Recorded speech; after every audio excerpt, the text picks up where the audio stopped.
এই বছরটা শীত পড়ার পর কেন জানি না কোনো কাজই টাইমলি করতে পারি না। সকালের খাওয়া খেতে খেতে দুপুর, আর দুপুরের খাওয়া খেতে খেতে বিকালই হয়ে যায়। সো হ্যালো এভরিওয়ান, আসসালামু আলাইকুম। কেমন আছেন সবাই? এই তো সকাল সকাল কিছু টাটকা সবজি নিয়ে চলে আসলাম। তো এই যে প্রথমে হচ্ছে একটু কালি দিয়ে আর আলু, গাজর, সিম এগুলো দিয়ে হচ্ছে মিক্স সবজি ভাজি করব। এই শীতে কিন্তু এই মিক্স সবজিটা খেতে বেশ ভালো লাগে। বেশ সকাল সকালই ঘুম থেকে উঠেছি। এখন হচ্ছে ঝটপট করে সকালের জন্য ভাজি করে নেব। প্রথমেই ভাতটা বসিয়ে দিয়েছি। এখন যত দ্রুত করা যায় সেটারই চেষ্টা করছি। কিন্তু ইদানিং কী যে হয়েছে কি বলবো।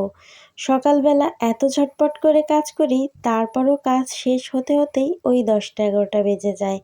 তারপর খাওয়া দাওয়া শেষ করতে করতে প্রায় 11টা-12টা। আর ওইদিকে দুপুরে রান্না করতেও দেরি হয়ে যায়।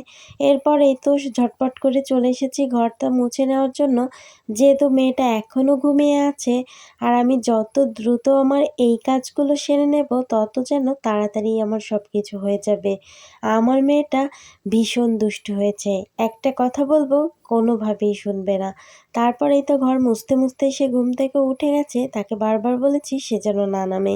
এর ভেতর এসে ভাজিটা একটু নাড়াচাড়া করে দিয়ে গেলাম। তারপর এই তো ঘরটা সুন্দর মতো মুছে পাপোশগুলো বিছিয়ে দিয়েছি। তবে এখনও বিছানাটা তোলা হয়নি, কারণ মেয়েটা এখনও বিছানা থেকে নামেইনি। তো যাই হোক, মাশাআল্লাহ, এই শীতে সে এখনও বেশ ভালোই সুস্থ আছে। একটু হালকা ঠান্ডা লেগেছে।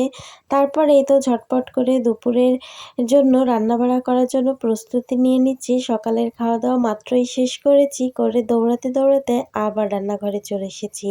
আজকে হচ্ছে টমেটো দিয়ে ডাল রান্না করব। অনেক দিন হয়েছে ডাল খাওয়া হয় না।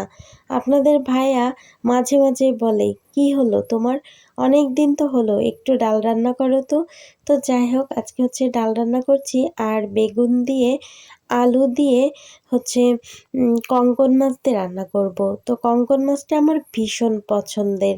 তবে এখন আর সেই আগের মতো কঙ্কন মাছ পাওয়া যায় না। যদিও পাওয়া যায়, খেতে তেমন একটা টেস্ট হয় না। তো যাই হোক, বেগুন দিয়ে কঙ্কন মাছ দিয়ে রান্না করব। প্রথমে মশলাটা কষিয়ে নিলাম। তারপর অল্প করে পানি দিয়ে মাছ আর আলুগুলো বসিয়ে দিয়েছি। এখন কিছুক্ষণ জাল হতে থাকুক, এদিকে আমি ডালটা সেদ্ধ দেওয়ার জন্য সব কিছু রেডি করে নেব। ডালটা তো দেখতেই পাচ্ছেন, একদম অল্প করে ডাল নিয়েছি। আমার হাতের হয়তো বা 2 মুঠ ডাল হবে।